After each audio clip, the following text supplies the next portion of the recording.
Hey y'all, welcome to the Goddess Cave where it gets real in the cave. Now today, I want to make a video just about let me read the topic. Okay. How to take control of your social media life and stepping into an influencer lifestyle. So, let me just give you guys some background. I grew up pretty much, I feel like a slow lifestyle. My parents are older. I used to use this as a way to look at myself in a deficit, but in the end of the day, you have to realize once you become an adult, all right, it's either are you going to live with it or you ain't. And I choose ain't, okay? But I grew up pretty much around people that were younger than me and of significant age differences. I would say majority of the children that I hung around, because I was a child at the time, I would say was pretty much toddlers. But I enjoyed it. I had that nurturing motherly instinct role that gets kind of kicked in. I think it kind of just came from wanting siblings. Like I said before, I have siblings, but I guess never had that actual sibling relationship that I saw either my friends having or seeing on television. I just always wanted that close connection. So that was the closest thing I got to that. So when I actually was going to school, I was close to people, but when it came to going out, when I think about it, it kind of just continued through my life. It went from just hanging out at school. I think I went to maybe 2 birthday parties, and that was it. From grade school to elementary school, which was when I made a transition to moving to the suburbs or further suburbia. Okay. And that kind of just kept my momentum going. Why did I say that? Oh, so like I said, that led to when I got to the new city. Basically, I became more introverted, and I didn't notice that I was such an introvert because I was so outgoing. So anyway, I was so outgoing and just loved being around people because I didn't have that, sense then. So I got friends and stuff like that. But the same thing always stuck. I guess kind of limited myself from those experiences from people my age. I kind of just sit in the basement. Just really wanted to go back to where I grew up from, detaching myself. And then it hit me it was like a culture shock because now I'm forced to be around people my age. And that's it. I can't go back to that whole feeding my child in a sense. I feel like that's what I was doing. So,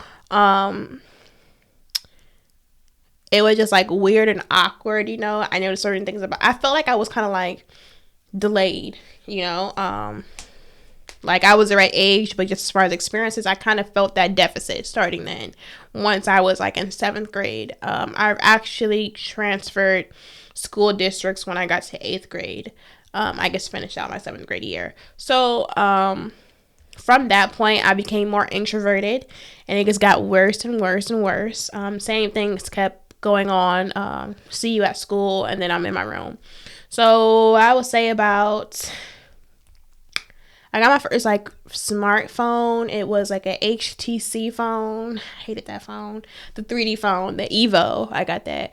Evo evolving. Check out my personal YouTube account. Okay, you don't know when you know when you know. Okay, glimpses. Okay, God gives you glimpses. Anyway, so from there, I got on Kick, which I feel was really around back then.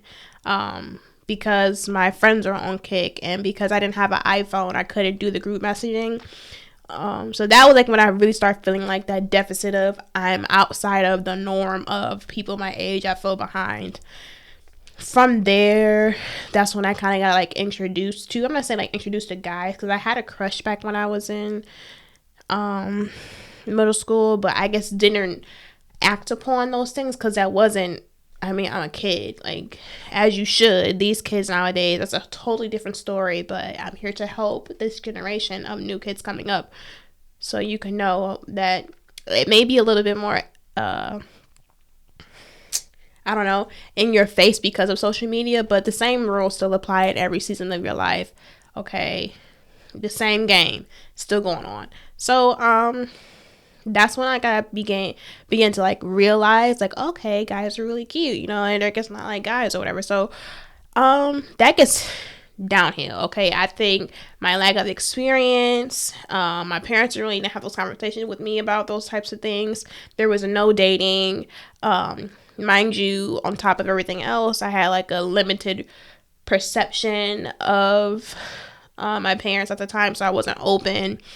And it just brought me into this perverted like season of my life, because I'm now in high school, and it was just like, oh, guys don't just like, you know, I'm thinking like, oh, go out for a day, go to the movies, and it's like, it's not like that when you get in high school, you know. I didn't know certain things about myself that was aesthetically pleasing to the opposite sex, so it was just like culture shock for me, and I didn't know how to handle it. And it was just entertainment. I felt needed. I felt important. And that led me down a downhill for a year. Which then, in the recovery of that, which was forced upon my parents, it kind of just like made me become introverted times two and very selective. And then when I got out of high school, that kind of just continued from my junior to senior year. And then when I got out of high school, it was just like, okay, you're back to introversion, but you have social media. So I just wanted to say that, because it's like, once you now come from that fantasy of what you think childhood is like, you're like pushed into adult life, you know, in a sense. I didn't go away to college, so I don't think I had that different experience that maybe a lot of people have had. But I'm talking from my experience and what, you know, social media has done for me. And I said that story about my childhood as far as from middle school to high school, because that made me have a certain perception of fear from being, I wouldn't say bullied, but it gets talked about and knowing your topic of discussion, not taking ownership about the things that I allowed to happen at that season of my time of life. But it just made me feel like really like isolated, and felt like a lot of people, or I guess moving forward, because I'm talking about now out of high school, it made me feel like a lot of attention, especially negative, was focused on me. So I became really self-conscious, but actually trying to pull out certain types of beautiful things about myself. So the goofy side, the dancing side, but I will only be that way behind closed doors, meaning none of my cousins that I ever hung around, none of my friends, I feel like really got to see me in that sense. And it's still a slow process, okay? Because I've just moved from my home. So I feel like that internal conditioning that I created inside of the environment of my parents' home made me become limited, if that makes sense. So regardless of any type of, it's just what that house represented for me. I feel like I had to physically escape that environment for me to see myself and my parents and everything else in different perspectives, which I did. And here I am doing great things. So, social media, I'm talking about from, let's just say 18 and up. Okay. Totally different. Like I said, a lot of us still are self-conscious from that high school conditioning, college experiences, still getting conditioned. And then you just have social conditioning. And if you're not into therapy or spiritually, you know, going to church or Bible class, and I'm talking about like actually like persistently to instill a different perspective into you, it's a lot harder to actually be able to say, okay, that's the real, that's me, this is God. That, you know, it's a hard time to differentiate those things. And it's hard to take control over, okay, do I become a people pleaser more so? How do I become trendy? Because now, you know, we're in a different world. It was rapidly changing for my experience seeing social media. You know, the influencers, before it was YouTubers, but it was just like kitty stuff, and then it became to couple stuff, and then it became woman boss, male boss, fitness influencer. It's so many types of things that are knocking at your door that you don't really know what you want to go into, you know, what's really calling you. Do you want to do things for money? And I actually want to do a YouTube years ago, but I just could never find that space within myself, because it's first starts off with in yourself, because you have to create the environment no matter what chaos is going around you, drastic situations, to where, like I said, if you can't get that, or it's not enough for you to latch onto to start creating, then you may have to, you know, move outside of that environment. But you always have to have that home sense. And if you can't do that, then it may be even harder to find that, what do I really want to do? What is my calling? What is my purpose? So, like I said, at first, I wanted to do like the whole, like, you know, hair thing. Back then, I was really heavy on doing wigs. I actually want to be a wig designer, or whatever you want to call them. Wig, I don't know. But I noticed that it was more so, that perspective was more so really money based, and that's not nothing that I want to run to. I want whatever that I'm into as far as my calling to bring forth a profit, because I know that is in God's will. But I don't want to do it just because of that. I want to do it because He feels that I deserve something for feeding out my purpose to the world and making a change. Okay, so I never was able to really, when it got time to creating and doing that, when I was doing it for family mostly and a few customers I had met through work, I guess it was like, I like doing my own hair. I don't like creating nobody else's wigs, and I don't want to do that.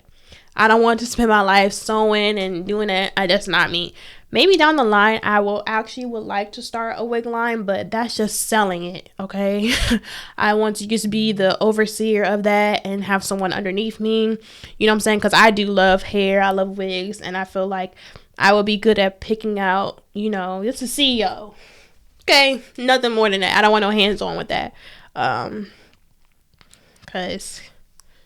okay, anyway, but that's something I would like to go to in the future, but that's not something that I would want to make main priority. However way that goes, the way God wants it to go for me, okay, I ain't mad at it, but I know how I see that season in my life. So it's just, that's what always kind of really stopped me, because I didn't identify. I'm not good at makeup. I don't really like wearing makeup. I went through a season to where I was doing makeup, and child, my brows, I used to do them so thick, but I feel like that was back in 2016, 17, when people was doing their brows really thick. Now it's more so natural, microblading and stuff like that, but girl, them things was caterpillars, okay? That, I guess, gonna get into makeup. I don't like makeup like that, you know. I want to learn how to do it, because like if I go on a date or go to an event, I want to be able to look nice, but it's nothing. I just like my skin. I don't like feeling nothing but moisturizer on my face, okay? I don't even do concealing. I don't do my brows no more. I just get them threaded. I used to do that prior with just, you know, skin routine, and then I would do my brows and conceal them. I would fill them in, but I grew to love the scar, and child, simplicity is key for me right now. So trying to just find yourself within this social world is totally different. Now, when it becomes to using that, if you don't have a foundation of yourself and how you represent yourself, how you see yourself on social media, when it becomes to you being an influencer, it's going to be so much more of a demand on you. And I feel like if you don't have that first, that self hard, you know what I'm saying, understanding yourself, then when it comes to influencing someone, you lead in the blind, okay? And I feel like within this time of me moving in and starting this podcast and actually getting stuff up, I feel like I've been going through like a lot of hard healing to be able to be rooted in something and know what I want and what I have a vision for. Like, I don't want to be like a couple type of page. This is, I wish I would have brought the book in here, but there was a poem book I did in high school where basically I said I'll post it on this podcast just as like a short or something, but I posted it on there and I said, in a nutshell, I want to be a woman of influence to little girls and show them how to heal. I guess basically the same thing of, you know, my whole passion and purpose. And it's just amazing how you can see something like that and how I kept that book or poem book and it's like alignment, you know. So I'm very happy of every single thing. I feel like a lot of things that I went through that I may wish have never happened was necessary, because like I said, some things you go through, it's like, okay, if you ain't getting it now, God be like, all right, how about now? So it's just like those kind of finally hit. I want to be a person of substance when it comes to pouring my cup and letting it overflow into the next generation.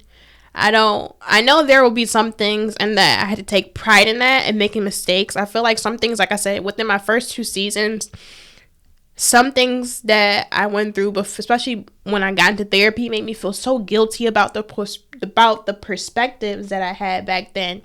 But I'm like, okay, if you want to be a person of influence, you have to be okay with making mistakes out in the open, and how you set that foundation now while you're in the dark, you know what I'm saying, before this platform reaches millions and millions of women and girls and whoever else wants to see this, whatever you identify with. I want to be able to stand proud and saying I made those mistakes and it's okay. There's plenty of other things that I've had mistakes on or experiences on, okay? And I've had to be able to really take the time behind closed doors before I even share anything to you guys and process it. I feel like before, my reactions, like I said before, or another episode, was my reaction to things was just my pain pouring out, you know? I'm happy that I was able to get it out and I was able to be as healthy as I possibly could at that time without really trying to bash anything. Some things I may have overshared a little bit too much about, but hey, that's how my path led me here, and I don't regret it at all. But I had to be okay with that now, because who knows what this cancel culture type of thing, you know, world we are living in. You have to stand strong and be like, okay, you know what, when it's time to, if you choose to give and public whatever, can you stand strong and saying, hey, yeah, I said what I said, but I'm proud that God gave me the revelation, or I've received certain knowledge about this topic, and now I can give you a different perspective, and now I have a more whole perspective that I did not once have. And that's just what becomes of being human. I never want to strip myself of my humanity, because that's what God put me on this earth to be, a vessel to relate. I feel like that's one of my strongest traits that I have, is to be able to relate and be empathetic to people. So if I can't do that for myself and I'm beating up on myself about it, I can't reach the people who I need to reach. So I feel like everything has been like a circle to get me to this point.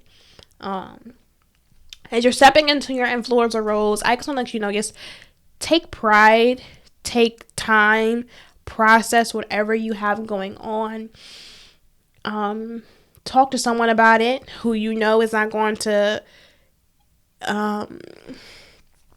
if you can't get a therapist, if you can't get a life coach, if you can get a mentor where it's, you know, just on that basis, so therefore you won't feel any type of certain judgment that you may already comes with that certain territory. But just be proud of whatever it is that you're going through, whatever is to come, so that way you can always stay centered, because it's so many people now around who are, and I'm good at this, walking around even before, like I said, having this bubbly, and that is me at core, but just being overexertive of that energy that you don't truly feel inside, you know, trying to make other people feel good and you don't have that. overflowing cup to give to someone else, you're depleting yourself. It's so draining, and that can lead to suicide or just any type of decision making that is not for your betterment. So I just want to make sure that you guys know that, and know that as I'm stepping into this, I will never.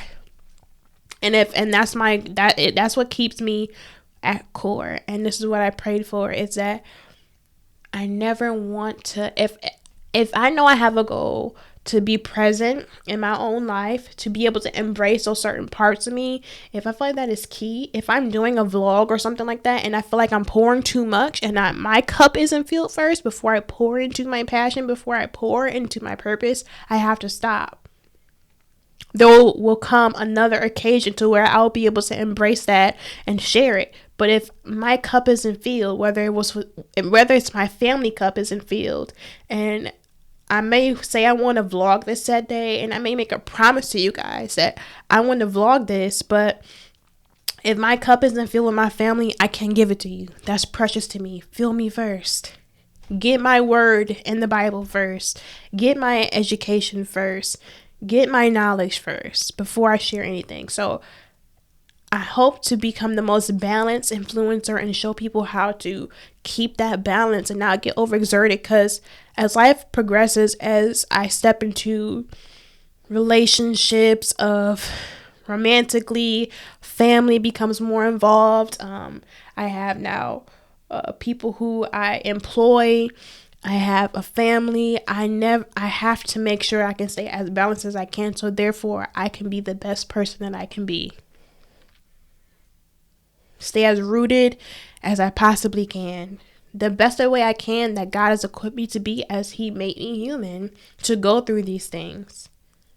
So I hope that this is helpful to anyone who is stepping into that influencer lifestyle. I can say the first thing is, like I said, always, I know they say consistency on posting. I know they say, go hard, burn the midnight oil, but just make sure that your cup is always filled first, so that way you can feel good and positive. Let's say, like right now, I'm editing and I'm still learning how to edit, so some things may be kind of rough, but I know as time goes on, I will become more persistent and more precise, and I will learn those tips and tricks, and it'll all be for the betterment. So be okay with those small adjustments that you have to make along the way, and so you can sit back and say, oh my gosh, look at my improvement, look at where I came from. It's all about the story that you leave behind. This life that we are living is a story to leave behind something, period. Okay, you're writing your book. Okay, and that's actually a goal that I want to do one day.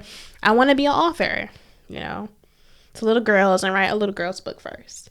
But yeah, so just stay rooted at all times, stay 10 toes, as they say, and that's about it. So thank you guys for tuning into this episode on the Goddess Cave. Thank you for getting real in the cave, and I'll see you in the next episode.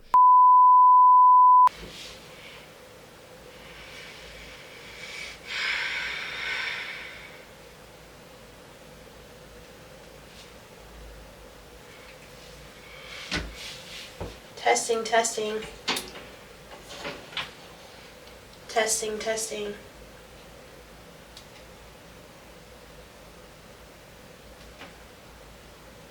Freak. Something always about to die. Darn it.